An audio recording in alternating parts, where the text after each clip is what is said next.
रखा जब मेरे नबी ने दुनिया में कदम तो पत्थर तक कलमा पढ़कर मुसलमान हो गए। प्यारे नाजरीन, हजरत आमना रज़ियल्लाहु ताला अन्हा फरमाती है कि जब मेरा बच्चा मेरे पेट में था तो मुझे बड़ी अजीब अजीब चीजें नजर आती थी। अगर मैं घर से बाहर निकलती तो एक बादल का साया मेरे ऊपर आ जाता और मुझे धूप बिल्कुल महसूस न होती। अगर मैं पानी भरने के लिए जमजम के कुएं की तरफ जाती तो रास्ते के पेड़ अपनी टहनियां मेरे सामने झुका देते, जैसे मुझे सलाम कर रहे हो। मैं हैरान होती कि ये सब सिर्फ मेरे साथ ही क्यों हो रहा है। जब मैं जमजम के कुएं के पास पहुंचती तो नीचे का पानी अपने आप ऊपर आ जाता और बिल्कुल मंडेल तक भर उठता। फिर मैं अपने हाथों से ही बाल्टी पकड़कर पानी निकाल लेती। मक्का की औरतें मुझे कुएं के पास रोक लेती और जाने ना देती। वो कहती, ए आमना, तुम थोड़ी देर और यही खड़ी रहो, वरना तुम्हारे जाने से पानी वापस नीचे चला जाएगा और हमें पानी भरने में बहुत मुश्किल होगी। इसी तरह हजरत आमना फरमाती है कि मैं सुना करती थी कि जब बच्चा पेट में होता है तो माँ को बहुत तकलीफें झेलनी पड़ती है। कभी हाथ पांव में दर्द, कभी सर दर्द, कभी उल्टी, कभी बुखार और कभी चिड़चिड़ापन। ये सारी बातें सुनकर मैं सोचती कि अजीब है, मुझे तो पूरे 9 महीनों में कोई तकलीफ नहीं हुई। यहाँ तक कि जब तक मेरा बच्चा पेट में रहा मुझे सर दर्द तक ना हुआ। हजरत आमना को अजीब अजीब ख्वाब भी आते थे। वो फरमाती है कि जब मैं रात को सोती तो मुझे ख्वाब आता कि मेरे जिस्म के अंदर से एक नूर निकला है और उसने पूरी दुनिया को रोशन कर दिया है।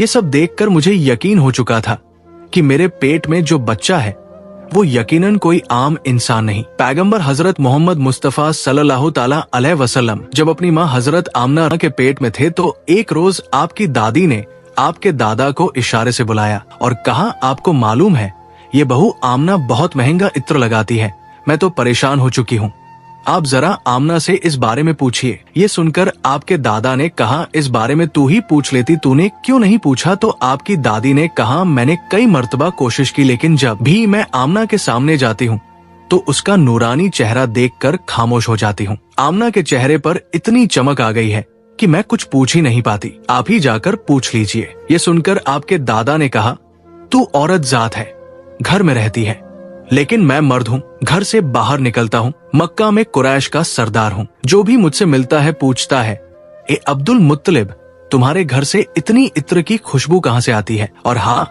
एक अजीब बात यह है कि इत्र की खुशबू वहीं से आती है जहाँ आमना जाती है।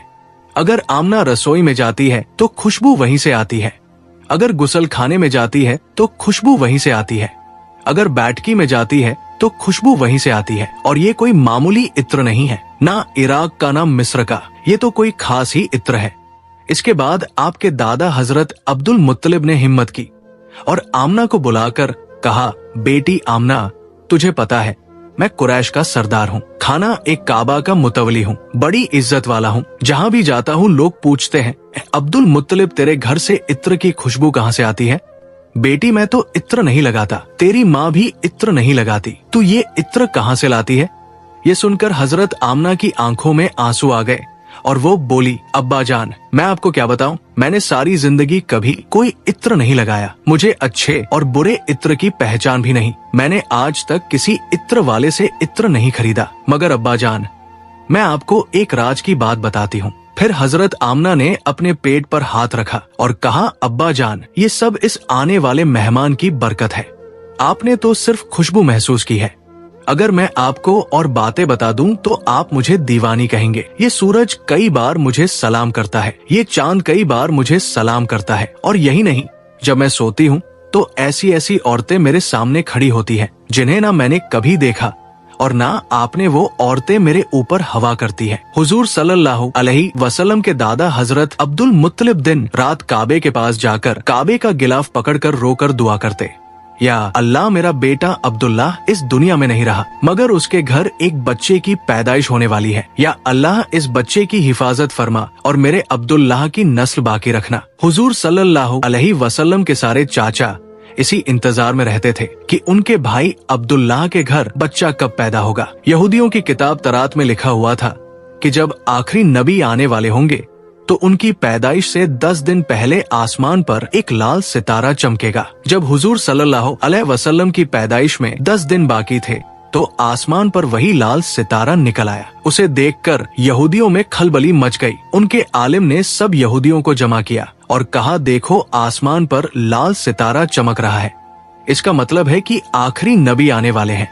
जाओ और मालूम करो कि इस वक्त मदीना मुनव्वरा में किसके यहाँ लड़के की पैदाइश में 10 दिन बाकी है। यहूदी मदीने गए और मालूम किया तो बहुत सी औरतें हमल से थी, मगर किसी का वक्त करीब नहीं आया था। किसी के 2 महीने बाकी थे, किसी के 4। वो आलिम के पास लौटे और कहा कि मदीने में ऐसा कोई बच्चा अभी पैदा होने वाला नहीं। आलिम ने जवाब दिया, अब मक्का जाकर देखो। सारे यहूदी मक्का पहुँचे और मालूम किया कि वहाँ किन घरों में पैदाइश होने वाली है।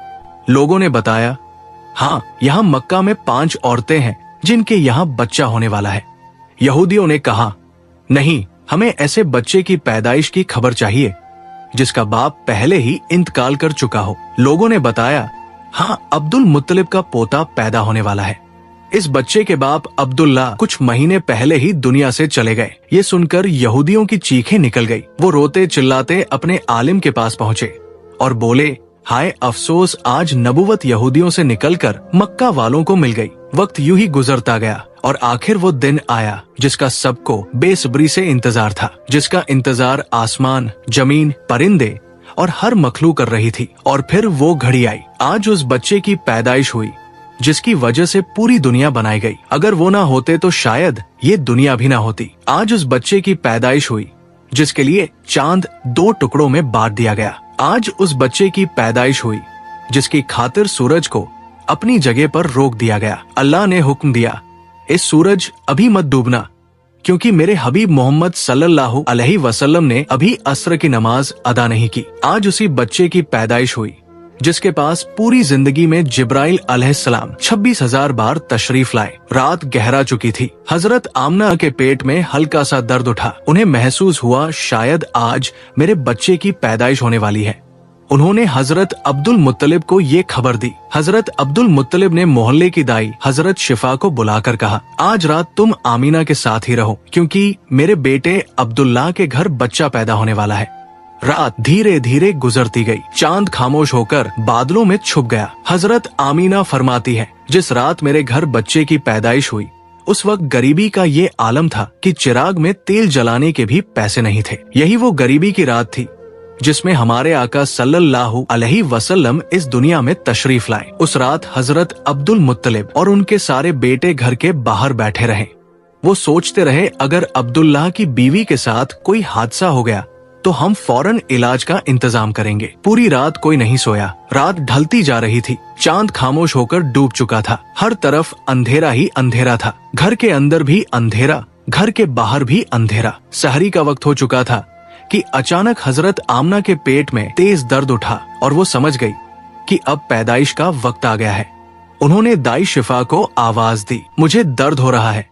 1 घंटा पैदाइश का वक्त गुजरा और फिर सुबह होने से कुछ पहले हमारे प्यारे आका सल्लल्लाहु अलैहि वसल्लम इस दुनिया में तशरीफ ले आए। हुजूर सल्लल्लाहु अलैहि वसल्लम की पैदाइश पर 3 बड़ी अजीब निशानियां सामने आई, जिन्हें देखकर दाई शिफा भी हैरान रह गई। पहली चीज, जब बच्चा पैदा होता है तो उसकी नाफ माँ की आंत से जुड़ी होती है, मगर हमारे हुजूर सल्लल्लाहु अलैहि वसल्लम की नाफ माँ की आंत से बिल्कुल अलग थी। दूसरी चीज, जब बच्चा पैदा होता है तो उसके साथ बहुत गंदगी निकलती है, लेकिन हमारे आका सल्लल्लाहु अलैहि वसल्लम जब पैदा हुए तो उनके साथ नजासत का एक कतरा भी नहीं निकला। तीसरी चीज, जब लड़का पैदा होता है तो उसका खतना नहीं हुआ होता, लेकिन हमारे प्यारे आका सल्लल्लाहु अलैहि वसल्लम का खतना माँ के पेट के अंदर ही हो चुका था। दुनिया में आपका खतना नहीं किया गया। ये 3 बातें देखकर दाई शिफा घबरा गई और हजरत आमीना रजी अल्लाह ताला अन्हा से बोली, ए आमीना, मैंने अपनी सारी जिंदगी में ऐसा बच्चा नहीं देखा। फिर हजरत शिफा ने हुजूर सल्लल्लाहु अलैहि वसल्लम को अपनी गोद में लेकर एक तरफ जमीन पर लिटा दिया। जैसे ही उन्होंने लिटाया, हुजूर नबी करीम सल्लल्लाहु अलैहि वसल्लम ने अचानक करवट बदली और घुटनों के बल झुककर सीधे सजदे में चले गए। ये देखकर हजरत आमना रजिला ताला अन्हा की हैरानी की इंतहा न रही। हुजूर नबी करीम सल्लल्लाहु अलैहि वसल्लम पूरे 15 मिनट तक सजदे में रहे। फिर आपने सर उठाकर आसमान की तरफ उंगली से इशारा किया और सारी दुनिया को बता दिया, ए लोगों, इस दुनिया को पैदा करने वाली जात सिर्फ अल्लाह ही की है। हजरत आमना फरमाती है, जब मैंने अपने बच्चे को गोद में लिया तो अचानक देखा कि आसमान के तारे जमीन के करीब होते जा रहे हैं। फिर अचानक एक बादल का साया मेरे कमरे के अंदर आया और मेरी गोद से मेरा बच्चा उस बादल के साए में गायब हो गया। उस बादल के अंदर से एक आवाज आई, ए जिब्राइल अलैहिस्सलाम, इस बच्चे को पूरी दुनिया का चक्कर लगवाओ, इसे सारे नबियों की खूबियां अता करो, इसे यूसुफ की खूबसूरती दो, अय्यूब का सब्र दो, इब्राहिम की दोस्ती दो और दाऊद की मीठी जुबान दो। हजरत आमीना फरमाती है, थोड़ी देर बाद वो बादल का साया हट गया और मैंने देखा कि मेरा बच्चा फिर मेरी गोद में लेटा हुआ था। सुबह होने ही वाली थी कि दाई शिफा बाहर निकलकर हुजूर सल्लल्लाहु अलैहि वसल्लम के दादा हजरत अब्दुल मुत्तलिब को खुशखबरी देने पहुंची। उसने कहा, ए अब्दुल मुत्तलिब, तुझे पोता मुबारक हो। ये सुनकर रात भर जागे हुए अब्दुल मुत्तलिब के होश उड़ गए। वो इस कदर हैरान थे कि आमना के घर इतना खूबसूरत बच्चा पैदा हुआ है। सारे चाचा भी अपने भतीजे को देखकर बेहद खुश हुए। यहाँ तक कि जब अब्बू लहब की बांदी सोबिया ने जाकर अबू लहब को ये खुशखबरी सुनाई, हे अबू लहब, तुझे भतीजा मुबारक हो, तो ये सुनकर अबू लहब इतना खुश हुआ कि उसने अपनी बांदी सोबिया से कहा, जा मैंने तुझे अपने भतीजे की खुशी में आजाद कर दिया। हजरत अब्दुल मुत्तलिब बहुत बूढ़े हो चुके थे, मगर खुशी इतनी ज्यादा थी कि वह अपने पोते को गोद में लिए काबा की तरफ दौड़ते चले गए। सारे मक्का वाले भी खुशी से नारे लगाने लगे, लेकिन अब्दुल मुत्तलिब ये कहाँ जानते थे कि उनका पोता वो इंसान है जिसकी खातिर अल्लाह ने ये पूरी दुनिया बनाई। उनका पोता इतना बड़ा इंसान है कि अल्लाह ने मेराज की रात उसे जमीन से उठाकर 7वें आसमान पर अपने सामने बिठाया और उससे बातें की। ये वही पोता है जिसे अगर मायूस देखा जाए और उसकी आंखों में आंसू आ जाए तो आसमानों पर टहलका मच जाता है। हजरत अब्दुल मुत्तलिब ने काबा का गिलाफ पकड़कर अपने पोते के लिए दुआएं मांगी और फिर उसका नाम रखा मोहम्मद। मोहम्मद का मतलब है वो इंसान जिसकी बहुत ज्यादा तारीफ की जाए। ये नाम सुनकर मक्का वाले कहने लगे, अब्दुल मुत्तलिब, ये कैसा अजीब सा नाम तुमने अपने पोते का रख दिया है। हमने तो आज तक ऐसा नाम नहीं सुना। मगर अब्दुल मुत्तलिब कहाँ जानते थे कि यही बच्चा एक दिन इतनी शान पाएगा कि लोग उसके पीछे चलेंगे। एक बार हुजूर अकरम सल्लल्लाहु अलैहि वसल्लम मदीने में अपने सहाबा के साथ बैठे हुए थे। तभी आपके चाचा हजरत अब्बास रज़ियल्लाहु ताला अन्हु ने फरमाया, ए अल्लाह के रसूल, मुझे बचपन ही से मालूम था कि आप बड़े होकर कोई बहुत बड़े इंसान बनेंगे। हुजूर सल्लल्लाहु अलैहि वसल्लम ने पूछा, ए चाचा जान, आपको कैसे पता चला? तो हजरत अब्बास ने जवाब दिया, अल्लाह के रसूल, जब आप सिर्फ 2 महीने के थे तो एक रात मैंने आपको देखा कि आप चारपाई पर अकेले लेटे रो रहे थे। मैंने आपको चुप कराने की कोशिश की, मगर आपने मेरी तरफ नहीं देखा, बल्कि अचानक आसमान की तरफ देखकर मुस्कुराने लगे। मैं हैरान रह गया। फिर जब मैंने भी आसमान की तरफ देखा तो मेरी आंखें फटी की फटी रह गई। मैंने देखा कि चांद आपकी उंगली के इशारे पर नाच रहा है। आप जिधर उंगली ले जाते चांद उधर ही चला जाता। ये मंजर देखकर मैं समझ गया कि आप कोई आम इंसान नहीं है। हुजूर सल्लल्लाहु अलैहि वसल्लम ने फरमाया, हाँ मेरे चाचा जान, आप सही कह रहे हैं। बचपन में चांद मुझे कहानियां सुनाता था, मेरे साथ खेलता था और मुझे रोने नहीं देता था। सुभान अल्लाह, ऐसे थे हमारे नबी कि जिनके घर में इतनी गरीबी थी कि उनकी माँ अपने इस यतीम बच्चे के लिए एक खिलौना तक नहीं खरीद सकती थी, मगर अल्लाह ने चांद को हुक्म दे दिया, ए चांद, तू मेरे महबूब के लिए खिलौना बन जा और उसे खेला, उसे रोने मत देना। हुजूर सल्लल्लाहु अलैहि वसल्लम की जिस दिन पैदाइश हुई, उस दिन दुनिया में जितने भी बुत थे सब जमीन पर मुंह के बल गिर पड़े। ईरान के बादशाह के दरबार में एक आग थी जो 1000 साल से लगातार जल रही थी। लोग उसकी पूजा करते थे, मगर हुजूर नबी करीम सल्लल्लाहु अलैहि वसल्लम की पैदाइश के वक्त अचानक वो आग बुझ गई और उस बादशाह ने अपने महल में अपनी शक्ल की 14 लाइटें बनवा रखी थी, मगर हुजूर सल्लल्लाहु अलैहि वसल्लम की पैदाइश पर वो सारी लाइटें जमीन पर गिर पड़ी। अगले दिन दोपहर के वक्त एक यहूदी आदमी अपना सामान बेचने के लिए मक्का आया हुआ था। वो यहूदी आसमान की तरफ देख रहा था और उसे सारी निशानियां नजर आने लगी जो आखिरी नबी की पैदाइश की खबर देती थी। उसने मक्का वालों से पूछा, आज किसी के यहाँ बच्चा पैदा हुआ है? लोगों ने जवाब दिया, हाँ फला फला औरत के यहाँ लड़का हुआ है। ये सुनकर उस यहूदी ने कहा, नहीं, मुझे ऐसे बच्चे के बारे में बताओ जिसका बाप ना हो। तो लोगों ने बताया, अब्दुल मुत्तलिब का पोता पैदा हुआ है। उसके बाप अब्दुल्ला कुछ महीने पहले ही इंतकाल कर चुके हैं। ये सुनकर यहूदी बोला, मुझे उस बच्चे को दिखाओ, मैं उसे अपनी आंखों से देखना चाहता हूँ। फिर वो यहूदी हजरत आमना रजिला ताला अन्हा के घर पहुँचा। उसने हुजूर को अपनी गोद में लिया। फिर अचानक उसने बच्चे को पलट कर देखा और हुजूर नबी करीम सल्लल्लाहु अलैहि वसल्लम की पीठ की तरफ निगाह डाली। बस उसकी चीखें निकल गई, क्योंकि हुजूर नबी करीम सल्लल्लाहु अलैहि वसल्लम की पीठ पर नबुवत की मुहर लगी हुई थी। जब उस यहूदी ने नबुवत की ये मुहर देखी तो वो रोने लगा और कहने लगा, हाय अफसोस, आज यहूदियों के हाथ से नबुवत निकल गई। यही अल्लाह का आखिरी रसूल है। मक्का के लोग जो पहले से ही हजरत अब्दुल मुत्तलिब से मन में जलन रखते थे, ये देखकर और भी हैरान रह गए कि जो काहिन आता है वो इन्हीं के दरवाजे पर आता है, जो राहिब आता है वही इन्हें खुशखबरी सुनाता है, और जो भी आता है इनके ही बारे में पेशिन गोई करके चला जाता है। लोगों के दिलों में जनाबे अब्दुल मुत्तलिब और इस बच्चे के लिए हसद की आग भड़कने लगी। मक्का की सरजमीन पर सैकड़ों बच्चे पैदा हुए, मगर किसी के बारे में ऐसी बातें कभी ना सुनी गई। ये हसद जो पैदाइश के पहले लम्हे से शुरू हुआ, आगे चलकर मजहबी दुश्मनी में बदलने वाला था। यहूदी आलिम फिर पुकार उठा, मैंने इस बच्चे को पहचान लिया है, मैं इसी की तलाश में मक्का आया था। जनाबे अब्दुल मुत्तलिब जो दीने इब्राहिमी पर कायम थे और कई राजों से वाकिफ थे, ये सुनकर फौरन बच्चे को वापस घर ले गए और उसे छुपा दिया। 4 दिन तक पैगंबर इस्लाम को पोशीदा रखा गया, लेकिन चौथे दिन अरब का एक बेहद पढ़ा लिखा और मक्का में इज्जत का मकाम रखने वाला शख्स, जिसका नाम सवाद इब्ने कारिब था। मक्का के लोग जो पहले ही इस खबर से हसद की आग में जल रहे थे, जानते थे कि सवाद इब्ने कारिब का मक्का में एक बेहद इज्जत वाला मुकाम है।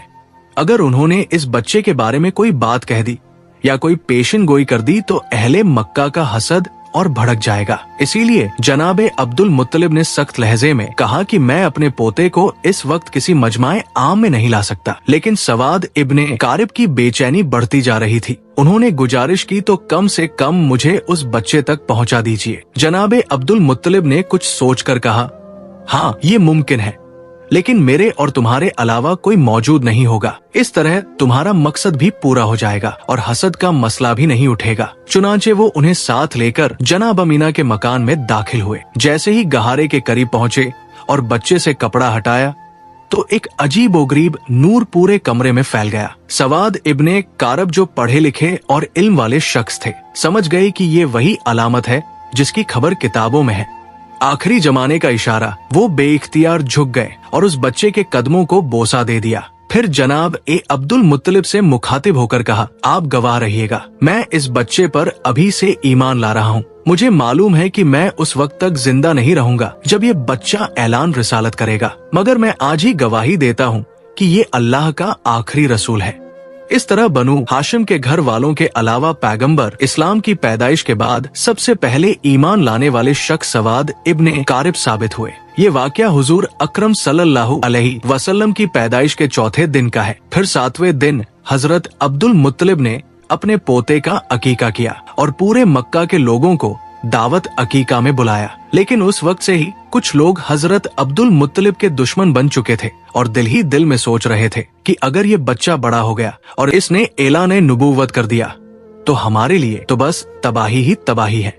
इन हालात में रब्बे करीम की मसलहत यही थी कि पैगंबर इस्लाम को कुछ अरसा मक्का की सर जमीन से ओझल रखा गया, ताकि अगर उनके दुश्मन तलाश में यहाँ तक पहुँचे भी तो नाकाम होकर वापस लौट जाए। मगर दूसरी तरफ दुश्मनों का गिरोह लगातार हुजूर अकरम की तलाश में लगा हुआ था। हजरत अब्दुल मुत्तलिब जो दीन इब्राहिमी पर कायम थे और अपने वालिद जनाबे हाशिम से कुछ ऐसे राज नबूवत भी हासिल कर चुके थे, उनमें से एक ये भी था कि इस बच्चे के दुश्मन बहुत ज्यादा होंगे, इसीलिए उन्हें हर हाल में इस बच्चे की हिफाजत करनी थी। यही वजह थी कि हजरत अब्दुल मुत्तलिब पैगंबर इस्लाम को मक्का से किसी और जगह मुंतकिल करना चाहते थे, खासतौर पर जब उन्हें मालूम हुआ कि अक्सर यहूदियों के काफिले मक्का आकर हालात का जायजा लेकर चले जाते हैं। अब सवाल उठता है कि यहूदी बार बार क्यों आ रहे थे? तो इसका जवाब ये है कि बहुत अरसा पहले से ही यहूदी पैगंबर इस्लाम की विलादत को रोकने की फिक्र में थे। अब्दे मुनाफ पर हमला हुआ, जनाबे हाशिम पर हमला हुआ, जनाबे अब्दुल मुत्तलिब पर हमला हुआ और यहाँ तक कि जनाबे अब्दुल्लाह पर भी हमला हुआ। रिवायत में आता है कि जब जनाबे अब्दुल्लाह की जवानी का जमाना आया तो यहूदियों की सारी साजिशों का मरकज यही था कि किसी तरह उन्हें कत्ल कर दिया जाए ताकि विलादते रसूल रुक जाए। यहूदी ये पहचान चुके थे कि जनाब अब्दुल्लाह ही पैगंबर इस्लाम के वालिद है। जनाब अब्दुल्लाह की शादी जनाब आमना से हो गई। अब शादी के बाद यहूदी और परेशान हो गए कि अब क्या किया जाए। किसी न किसी तरीके से विलादत का सिलसिला रोकना है। इत्तेफाक से उन्हें एक मौका मिल गया। जनाब अब्दुल्लाह किसी काम के सिलसिले में मदीना गए और मदीना यहूदियों का गढ़ था। रिवायत के मुताबिक मदीना में जनाब अब्दुल्लाह पर हमला किया गया और जहर देकर उन्हें शहीद कर दिया गया। अब यहूदियों को एक इत्मीनान तो हो गया कि पैगंबर इस्लाम के वालिद तो शहीद हो चुके हैं। बस एक बात की तस्दीक करना बाकी थी कि पहले ये पक्का कर लिया जाए कि जनाब अब्दुल्लाह के यहाँ कोई औलाद है या नहीं। अगर मालूम हो जाए कि वो बे औलाद थे तो चैन की सांस लेकर अपने घर लौट जाए। लेकिन अगर पता चले कि उनके यहाँ कोई औलाद है तो फिर उसके कत्ल का इंतजाम किया जाए। यही सोचकर यहूदियों का एक गिरोह खास इसी काम के लिए मदीना से मक्का आया। वहाँ आकर उन्होंने छानबीन की और जब उन्हें ये पता चला कि जनाब अब्दुल्लाह का इंतकाल हो चुका है और उनके यहाँ कोई औलाद नहीं थी तो उन्होंने इत्मीनान का लंबा सांस लिया। फिर बड़े आराम से मदीना लौट गए। मदीने पहुंचकर मदीना से लेकर शाम तक जहाँ जहाँ यहूदी फैले हुए थे सबको ये खुशखबरी सुना दी। मुबारक हो, हमारे लिए जो खतरा था वो टल गया है। ये खबर पूरी दुनिया यहूद में फैला दी गई। मदीना से लेकर शाम तक जश्न मनाया गया और यहूदी बड़े मुतमिन हो गए। मगर उन्होंने एक बुनियादी गलती कर दी। ये तो मालूम कर लिया कि जनाब अब्दुल्लाह के इंतकाल के वक्त उनके यहाँ कोई बच्चा मौजूद नहीं था। लेकिन ये सोचना ही भूल गए कि कहीं जनाब आमना हमला तो नहीं है और कुछ महीनों बाद बच्चा पैदा हो सकता है। इस तरफ उनका ध्यान गया ही नहीं। लिहाजा इत्मीनान से अपने घर लौट गए कि जनाब अब्दुल्लाह के यहाँ कोई औलाद नहीं है। लेकिन जब 12 रबीउल अव्वल को अजीबोगरीब वाकयात पेश आए तो आम लोगों को तो इसकी पूरी खबर ना थी। मगर यहूदी उल्मा परेशान हो गए क्योंकि उन्होंने अपनी किताबों में पढ़ा था कि ये सारे वाकयात उसी जमाने में होंगे जब आखिरी रसूल की विलादत होगी। अब वो हैरान थे, ये कैसे हो गया? आखिरी रसूल कैसे पैदा हो गए? जबकि हम तो पूरे यकीन के साथ उनके वालिद को कत्ल कर चुके हैं और ये भी हम जान चुके थे कि उनके यहाँ कोई औलाद नहीं थी। तो फिर ये रसूल कहाँ से आ गए? उनकी किताब में तो साफ लिखा था कि आखिरी रसूल अब्दुल्लाह के यहाँ पैदा होंगे और उनके साथ अजीबोगरीब निशानियां वाक़ होंगी। अब वो उलझन और हैरत में डूब गए। अब्दुल्लाह के यहाँ तो रसूल पैदा नहीं हुए और अगर किसी और के यहाँ पैदा हुए हैं तो ये हमारी किताब के बिल्कुल बरक्स है।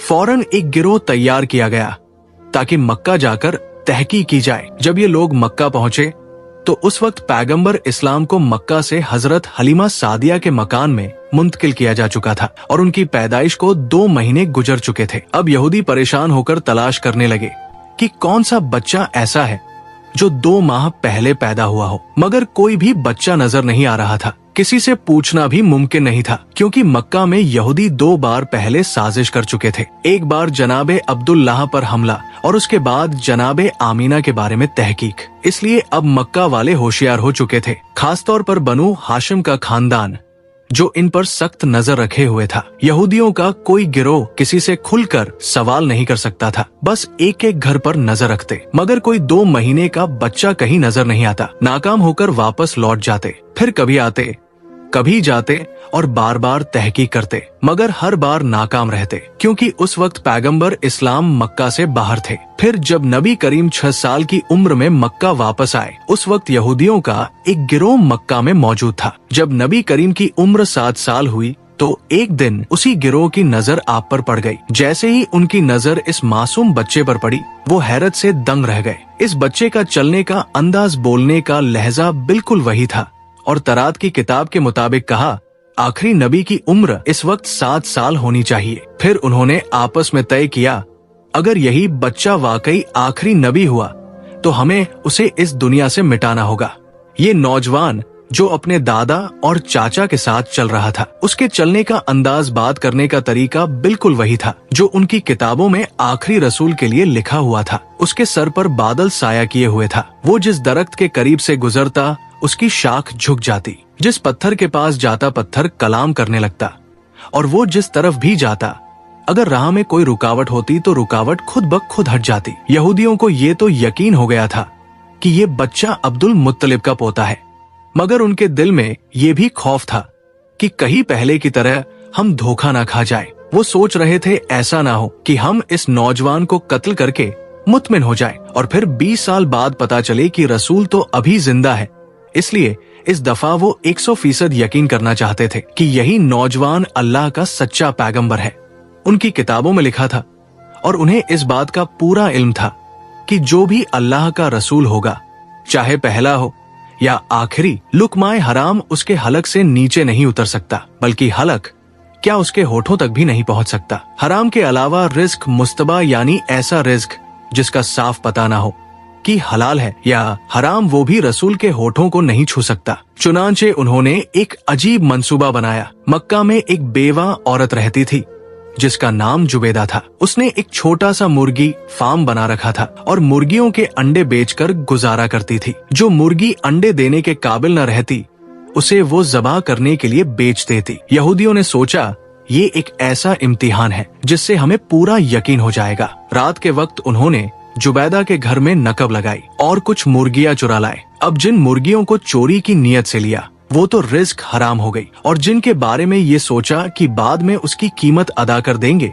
वो रिस्क मुस्तबा हुई। फैसला ये था कि किसी की चीज उठा लेना अगर हराम की मंजिल पर ना भी पहुंचे तो भी शक में जरूर आ जाता है।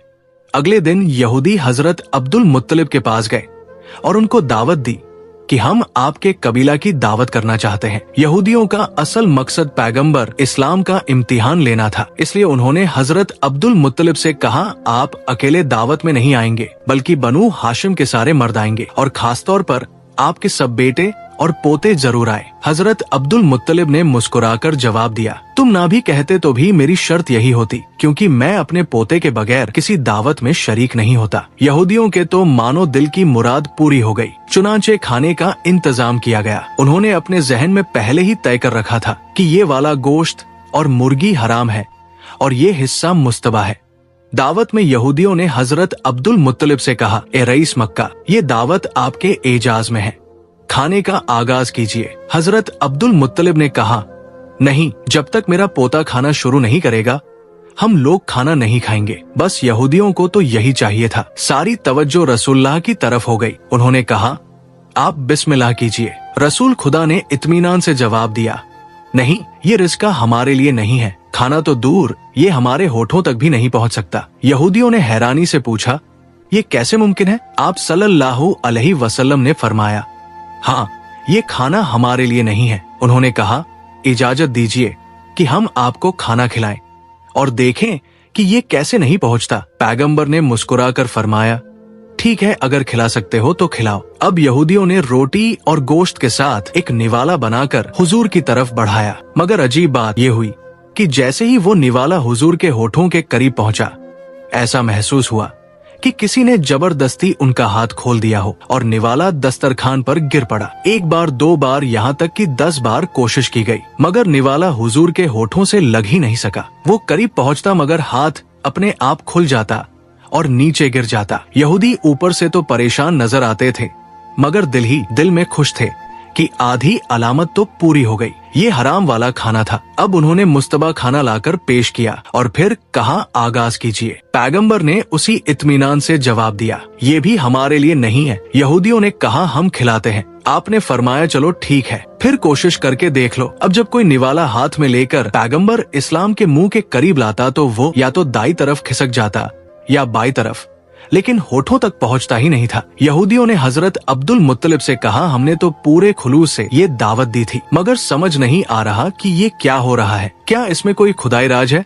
जनाब अब्दुल मुत्तलिब और पैगंबर ए इस्लाम दोनों समझ गए कि मामला क्या है, मगर कहने का मौका नहीं था। बनु हाशिम का सारा खानदान अपने घर लौट आया और यहूदियों को यकीन एक कामिल हो गया कि ये रसूल बरहक है। चुनांचे इसके बाद एक नए सिलसिले से साजिशें शुरू हो गई। अगर आपको ये बयान पसंद आया है तो बराए करम कमेंट बॉक्स में सल्लल्लाहु अलैहि वसल्लम जरूर लिखें और अपने शहर का नाम भी बताएं, ताकि हमें मालूम हो कि हजूर अकरम सल्लल्लाहु अलैहि वसल्लम के बयान की रोशनी कहाँ तक पहुँच रही है और किन किन शहरों से आप हमारे साथ जुड़े हुए हैं। और अगर आप चैनल पर पहली बार आए हैं तो चैनल को सब्सक्राइब करना ना भूलें हम मिलते हैं आपसे अगली वीडियो में, तब तक के लिए अल्लाह हाफिज।